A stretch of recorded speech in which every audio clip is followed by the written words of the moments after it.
परभणी जिल्ह्यात खरीप हंगाम 2025 मध्ये अतिवृष्टीमुळे पिकांचे अतोनात नुकसान झाले।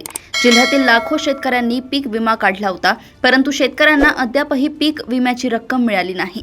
सदरील प्रकरणामध्ये त्वरित कारवाई करून शेतकऱ्यांना पीक विमा द्यावा या मागणीसाठी आमदार डॉक्टर राहुल पाटील यांनी जिल्हाधिकारी कार्यालयावर शेकडो पदाधिकारी कार्यकर्त्यांसह आक्रमक आंदोलन केलंय। शासनाच्या निर्देशानुसार सोयाबीनचे ड्राय एज रेशो पद्धतीमध्ये समाविष्ट करण्यात आलेली आहे। त्यामुळे सदरील पिकासाठी शासनामार्फत योग्य त्या सूचना देऊन ग्रीन वेट आणि ड्राय वेट असे दोन प्रकारचे वजन घेऊन संभाव्य नुकसान काढत होते। सदरील सर्वेक्षणामध्ये शेतकऱ्यांना जास्तीत जास्त विमा भेटण्याकरिता शासनाने या योजनेचा अवलंब केला होता, परंतु विमा कंपनी ऑल इंडिया इन्शुरन्स यामध्ये शासनाचे 85% शेअर असलेल्या कंपनीने सदरील पद्धतीला दुजोरा दिलाय। यामुळे शेतकऱ्यांचे मोठ्या प्रमाणावर नुकसान करत आहे। सदरील प्रकरणामध्ये परभणी जिल्ह्यातील 18 मंडळे वगळण्यात आली आहेत। तसेच जिल्ह्यातील 9 पैकी 8 मंडळे या अतिवृष्टीमध्ये झालेल्या नुकसान भरपाईसाठी वंचित आहेत। संबंधित तांत्रिक त्रुटीमुळे शेतकरी पीक विम्यापासून वंचित आहेत। ही बाब शासनाच्या निर्देशानुसार अवलंब करणे विमा कंपनीसाठी बंधनकारक आहे। तरी देखील विमा कंपनी या निर्णयाला दुजोरा देऊन शेतकऱ्यांचे प्रचंड नुकसान करत आहे। यापूर्वी या संदर्भात शासनाला वारंवार निवेदन देण्यात आले, तरी याबाबत योग्य ती कारवाई करून हे प्रकरण लवकरात लवकर मार्गी लावून शेतकऱ्यांना न्याय द्यावा, अन्यथा आंदोलन करण्याचा इशारा निवेदनात देण्यात आलाय।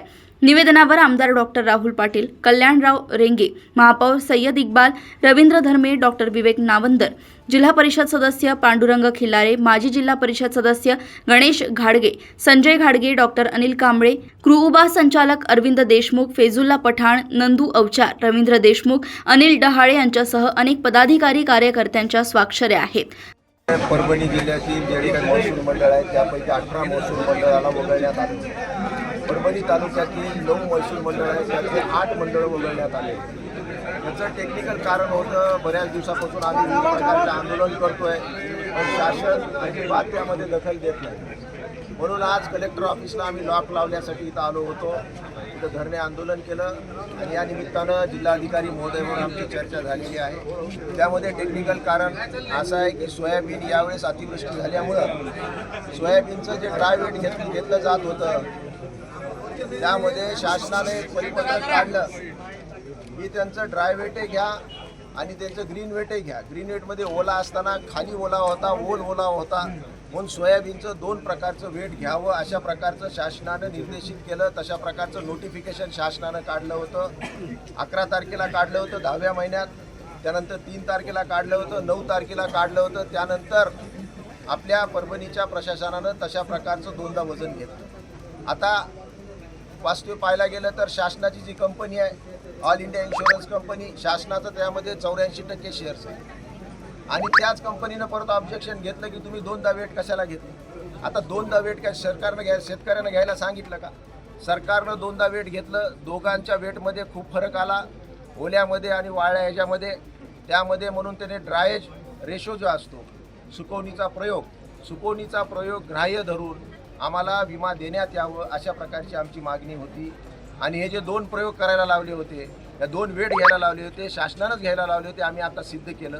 कलेक्टर महोदयाने आम्हाला सांगितलं आहे की मी याच्यावर बैठक घेणार आहे, प्रोसिडिंग माझी तयार होती आहे, विमा कंपनीचा अधिकारी आम्ही बोलवलेला आहे आणि ही जी टेक्निकल चूक झालेली आहे आम्ही हे राज्य शासनाकडे पाठवू।